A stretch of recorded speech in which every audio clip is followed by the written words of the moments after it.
All right, in this video I'm going to talk about using stock screens to add some discipline to how you identify stocks for investment purposes. Stock screens or models are simply a grouping of specific criteria that themselves will identify stocks meeting that criteria. And we use these to manage portfolios for clients at the firm that I work with, and because you cannot manage money for multiple millions of dollars of clients just haphazardly picking stocks. So we use models, and I'm a big believer in them.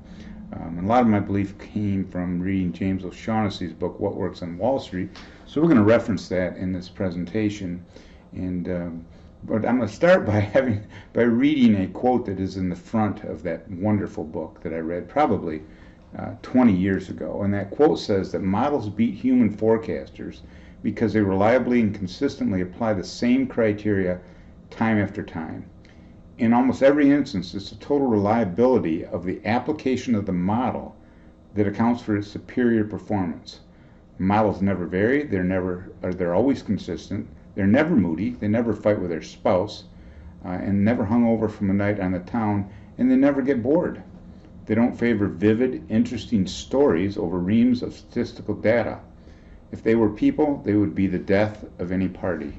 James O'Shaughnessy. So with that, let's get into our models. And we set up our models with a tool called Research Wizard from Zacks Research. So this is called the Zacks Research Wizard. It's a stock screening tool. It allows us to back test the model, which means we can set up a group of criteria, and then we can go say, hey, how would those criteria do selecting stocks? And we can go back to, in this case, we can go back to 1999 and run that model every year and say this is how the screen would have done. So the Research Wizard is a great tool. I'm not getting paid to say that I've used the Research Wizard for many, many years, and I really like that. Here is the first face you will see for the Research Wizard in terms of building a model or a screen. And the quote here is that they take the emotion out of finding good stocks by screening for stocks with known or proven criteria. And Zacks Research Wizard has got tons and tons of different criteria you can screen out. So you can say, for instance, I want all the stocks that have a growth rate of earnings of over 10% and a PE below 6. I mean, that's a simple illustration of it. But before you just go randomly testing these things that you believe in, I might suggest reading O'Shaughnessy's book, What Works on Wall Street, because that's exactly what O'Shaughnessy did. Is he spent, I don't know how long he spent doing it, but he worked with Standard & Poor's database going back to 1929, and he tested certain criteria. So for instance, is it always good to buy stocks with a high dividend yield? So he tested that. So he would go back to 1929 and buy the best dividend yields in stocks in the universe, see how they did for a year, run their model again, see how that did for a year, etc., etc. This whole book that he has here is just all of his criteria that he tested. And what's really interesting about it to me is that there are certain criteria, and sometimes they're not the first ones that would come to mind, that if you use these criteria, your chances for identifying good stocks are really strong. So, and then there's some great reviews for this book by Barron's in the Financial Analyst Journal.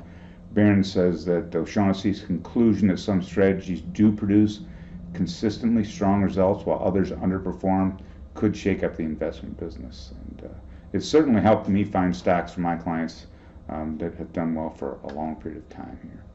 And then you can backtest these. So this is what their backtest screen looks like. So in other words, you can, once you've built your screen, you can say, okay, now I want to see how this screen would do over time. So I'm going to go back to, in this case, December 31st, 1999, and I want to run the screen or the model, however you want to call it, and I want to hold those stocks for 52 weeks, and then I want to run it again for 52 weeks, and again and again. So basically, this is coming up with a new portfolio on an annual basis, and you can do this. And so we'll show you, my next slide, I'm going to show you the actual criteria I use for one of my best models, and then I will show you the back tests and the great results that this gives us. So Anyway, so this is my best growth screen. These are the criteria that I use in the Zacks Research Wizard to identify stocks. This is my best growth screen.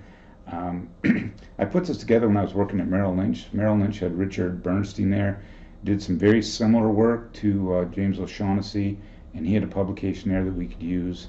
And so I did that, and I read O'Shaughnessy stuff, and then I spent hundreds of hours mixing and matching these criteria. But for this particular screen, you're going to start out by selecting stocks that have a return on asset between 3 and 30. Bigger is not always better. If you get stocks that have a really high return on asset, 40, 50, 60, if you just think about that, return over assets, it's a ratio. And if you get a real high ratio, it can be because the return, the numerator, is so high that it's not going to be sustainable, so that's not going to allow you to pick stocks going forward. Or the denominator, the assets, are so low that they're non-meaningful. That'll give you a high ratio too. So in all of my tests of back tests, and this is just how I found a way to cap this particular criteria.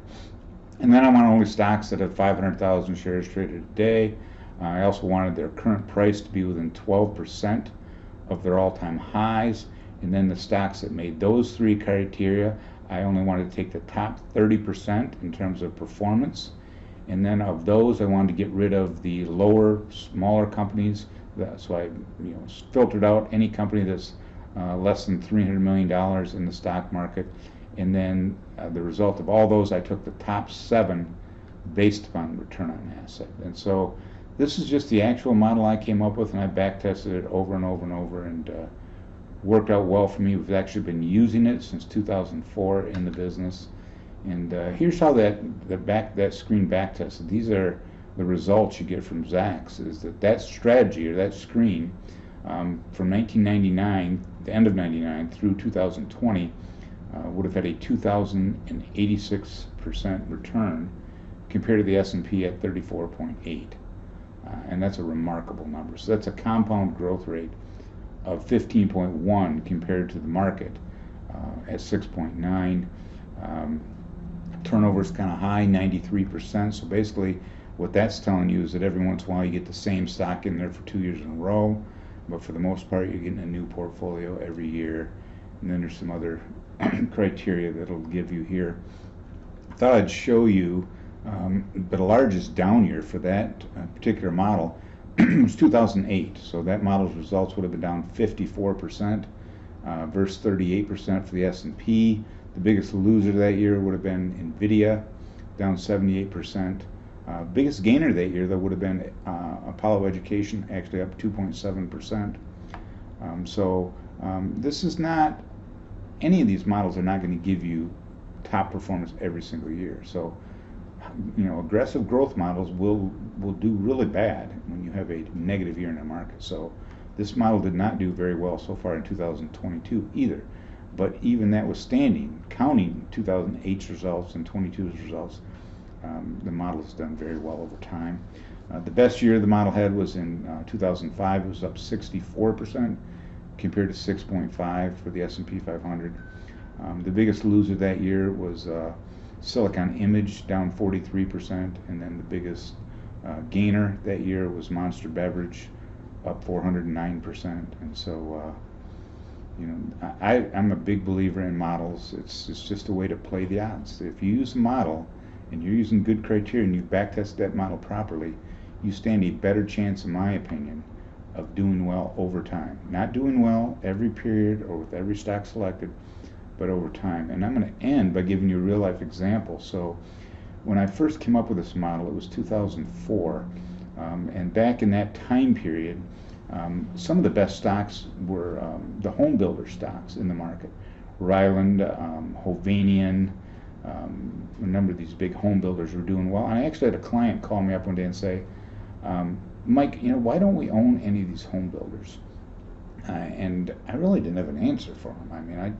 Because I didn't follow them. That was the basic answer. At that point, I wasn't using models, and I just wasn't following these. There were more exciting things to follow, but the home builders were killing it. So, ironically enough, the first year that I launched this strategy, or one of my strategies using this particular model. This model gave me a stock called Pulte Homes. So this was at the end of that great run for the home builders, and Pulte Homes, the symbol was PHM, was up 38% that year. Fantastic return. Now, the point there is, I wouldn't have thought to buy that myself, except that I had this model telling me to buy it. So it was up 38% that year. The next year, it didn't make the screen. And guess what? The home builders had run out of gas and were due for a big downturn. So I just like the discipline that these models have for us. Some disclaimers from us is that we make no warranty about the stock screens illustrated or the results. Investing in stock screening are both risky endeavors, so please use caution and do your own homework. All figures given for the back test in this little brief presentation were derived from the use of the Zacks Research Wizard, and the Kingfisher stock letter makes no warranty for that validity. And then again, back testing is just that, testing backwards.